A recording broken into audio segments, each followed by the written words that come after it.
The United States makes the UN work when it wants it to work. And that is exactly the way it should be, because the only question for the United States is what's in our national interest. My name is John, and the International Criminal Court is now in session.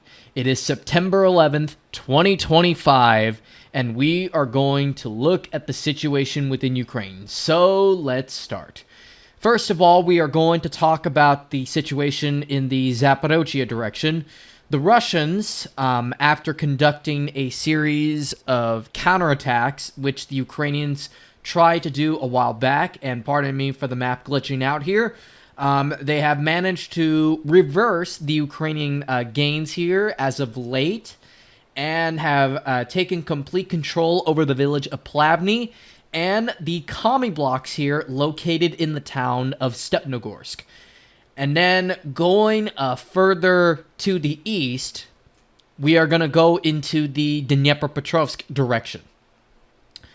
So, the Russians, after capturing the villages of Novohurhivka and Zaporizhzhiki, resumed their offensive in this direction and have captured the village of Novomykolaivka. And they are advancing on the villages of Ternove, Berezove, and Kalinivsky. The Russians have also completed their capture completely of the village of Sosnovka, and are advancing, again, as I mentioned in my last video, on the village of Veliki Komikhalivka. So as of right now, as of this video, the Russians, as far as I'm concerned, officially control 1, 2, 3, 4, 5, 6, 7, 8 villages in the Dnepropetrovsk region. Filia and Dachny are not 100% confirmed when it comes to ground reports, even though the MOD of the Russian Federation has claimed as such. So if we take their reporting seriously, the Russians control 10 settlements in Dnepropetrovsk region, but it's not 100% confirmed at this time. The Russians have also continued advancing on the village of Muravka, which is also on the border with Dnepropetrovsk, and are also continuing to clear out the remnants of Ukrainians that are still in the village of Udachny, though it seems very likely at this point that after reviewing this map, and especially taking the reports by Anatoly Radov, that Udachny is under full Russian control as of this moment.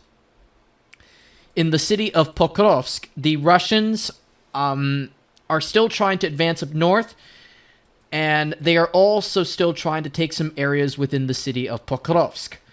But there are no reports at this time.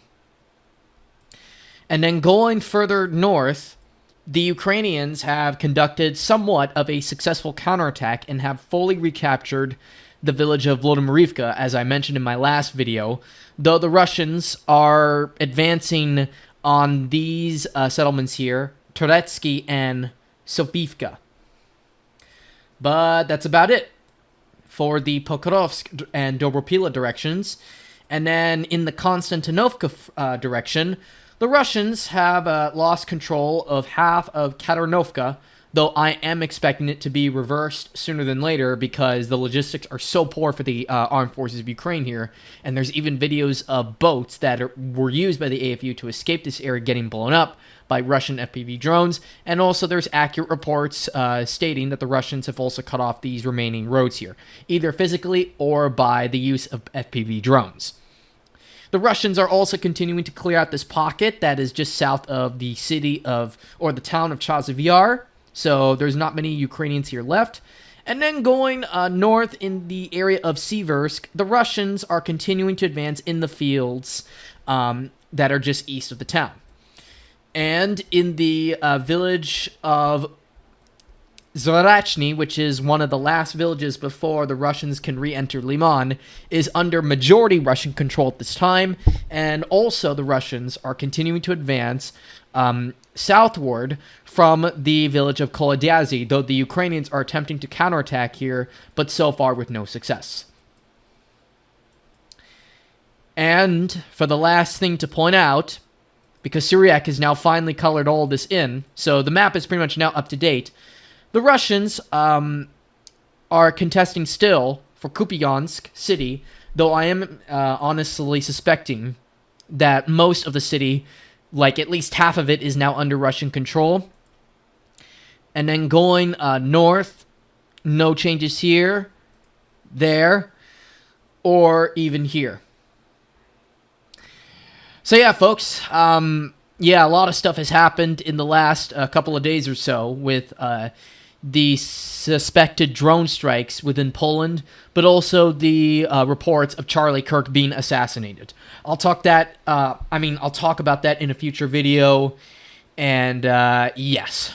So yeah, I'll preserve it for another video later, though I am very aware of what happened the other day on the 10th of September, and I'm not going to lie, it's probably the most eventful thing in American history, at least in my lifetime. Will probably, I don't know if it was that eventful when compared to like the likes of 9/11, January 6th, and I don't know, COVID-19, whatever.